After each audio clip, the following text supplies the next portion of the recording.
सकते हैं तहरीक इंसाफ के साबिक रहनुमा, तहरीक इंसाफ के साबिक वफाकी वज़ीर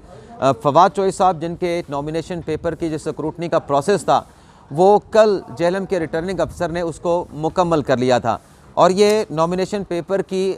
स्क्रूटनी का अमल लाहौर हाई कोर्ट के उस हुक्म इम्तना की रोशनी में मुकम्मल हुआ था जिसमें लाहौर हाई कोर्ट ने इंसदाद दहशतगर्दी की अदालत का वो फैसला जिसमें फवाद चौधरी को प्रोक्लेम ऑफेंडर करार दिया गया था, उनका इश्तिहारी का स्टेटस कर दिया गया था, उसमें हुक्म इम्तना देने के बाद कल जेएलएम में